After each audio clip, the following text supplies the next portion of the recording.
Bismillahirrahmanirrahim. Assalamualaikum warahmatullahi wabarakatuh. Alhamdulillahirabbil alamin wa bihi nasta'in ala umurid dunya waddin. Wassalatu wassalamu ala asyrafil anbiya'i mursalin wa ala alihi washabbihi ajma'in. Qala Allah ta'ala fil Qur'anil Karim, a'udzu billahi minasyaitonir rajim. Bismillahirrahmanirrahim. Rabbis shrah li sadri wa yassir li amri wahlul 'uqdatam min lisani yafqahu qawli.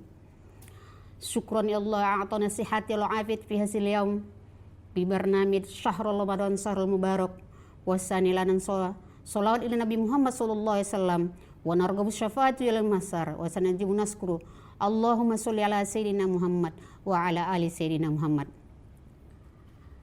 Pemirsa Tribunnews, pertama-tama sekali mari kita sama-sama mengucapkan syukur kehadirat Allah Subhanahu wa taala sehingga kita bisa melaksanakan puasa pada hari Ramadan ini, Syahrul Mubarak.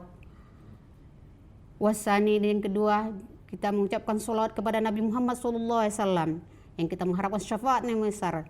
Maka wajiblah kita mengucapkan Allahumma sholli ala sayyidina Muhammad wa ala ali sayyidina Muhammad. Pemirsa Tribunnews, pada hari ini, pada kesempatan ini kami memberi atau kita membahas tentang as-siddiq.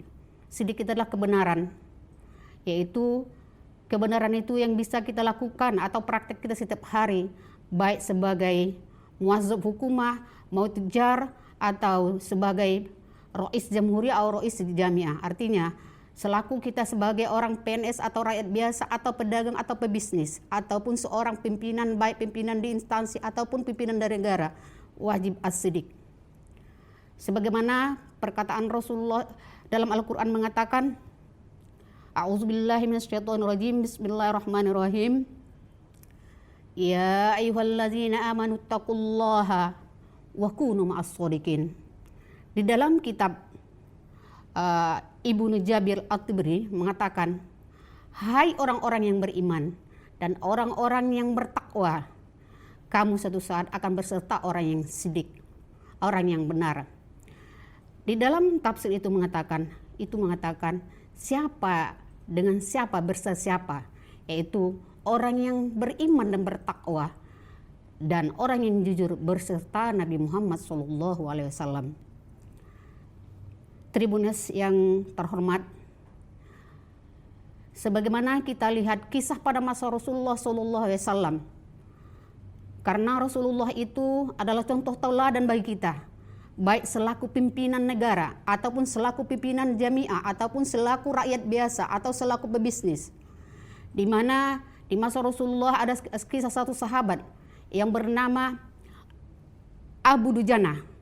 Abu Dujanah ini adalah seorang patriot, seorang, kalau kita katakan pada masa ini, adalah seorang jenderal yang setia kepada Nabi Muhammad SAW sebagai pimpinan, tapi seorang miskin dia. Namun perjuangannya tidak pernah kenal lelah walaupun dia miskin dalam perjuangan syariat Islam. Dan setiap hari Abu Dujanah ini adalah bersama Rasulullah SAW sholat di masjid berjamaah. Berulang-ulang setiap pagi subuh dia sholat berjamaah dengan Nabi Muhammad SAW.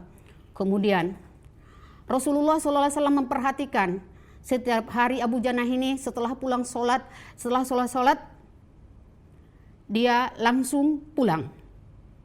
Tidak ikut berdoa. Berkali-kali Rasulullah memperhatikan perilaku sahabat kita Abu Dujanah.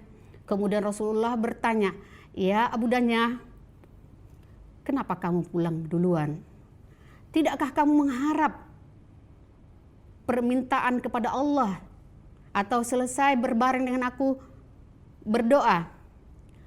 Kemudian Abu Dujanah berjawab, ya Rasulullah, maafkan saya terburu-buru setelah selesai sholat subuh karena saya mengejar ke rumah saya, karena rumah saya itu adalah ada pohon yang rindang, yaitu kurma yang rindang. Setiap paginya dia akan bertaburan, artinya berjatuhan. Kemudian saya khawatir akan dimanakan anak saya, karena setiap hari adalah kurma ini berserakan karena terlalu rindang atau terlalu ramai. Suatu hari Abu Jannah melihat anaknya memakan pohon buah kurma tersebut. Kemudian Abu Jannah mengambil dari mulut anaknya dan melarang dimakan anaknya. Jadi oleh sebab itu Rasulullah, setiap hari saya harus segera pulang dari sholat subuh untuk memungut kurma tersebut supaya saya kembalikan atau saya kasihkan kepada pemiliknya. Karena saya khawatir dimakan anak saya dan saya tidak mau anak saya memakannya. Mendengar hal cerita tersebut, Rasulullah SAW terharu dan menangis. Kemudian Rasulullah dengan Abu Bakar Siddiq mengatakan, "Ya Abu Jannah, bolehkah kami ke rumahmu dan mengunjungi pohon yang pemilik kurma tersebut?" "Boleh ya Rasulullah SAW." Kemudian Rasulullah SAW dengan Abu Bakar Siddiq menemui pemilik kurma tersebut.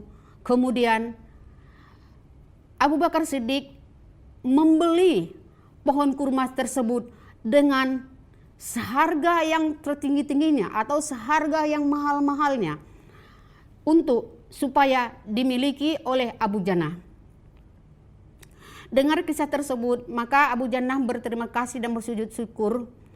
Kalau kita lihat kisah hal tersebut, kalau kita umpamakan pada saat sekarang, betapa pedulinya seorang pemimpin ketika ada seorang sahabat yang susah. Berbeda dengan hal sekarang, kita lihat terkadang orang tua renta mengambil pisang. Kadang-kadang kita lihat langsung ditangkap di penjara, tetapi tidak bertanya perihal apa penyebabnya para duafa ini mengambil pisang tersebut. Atau kita lihat sekarang, kondisi sekarang, banyak tanah wilayah yang berabad-abad kita miliki sebelum merdeka tiba-tiba dirampas oleh pengusaha yang kita tidak kenal dan orang mana dia. Tapi terkadang pemerintah atau terkadang polisi berpihak kepada orang asing tersebut. Tetapi kalau kita lihat kebijakan Rasulullah SAW, ketika kita lihat ada rakyatnya yang menderita, bukan saja hanya peduli bertanya, tapi langsung memberi solusi dan memberikan kurma tersebut kepada Abu Jannah. Pemirsa Tribun yang berbahagia, alangkahlah baiknya seandainya kita, seluruh pimpinan baik dari elemen bawah, baik di kabupaten atau provinsi atau negara, memperhatikan rakyat seperti ini. Perilaku Rasulullah ini kita contoh, karena kita lihat banyak tanah-tanah kita yang kosong. Terkadang orang duafa itu tidak ada punya tanah tapi sanggup mengerjakan, namun tidak ada kesempatan. Jadi harapan kita kelak dan harapan kita kelak pemerintah menjadikan perilaku Rasulullah itu suri teladan yang memberi solusi bagi rakyatnya, bukan oh ya, berarti closing aja. Iya, Bu.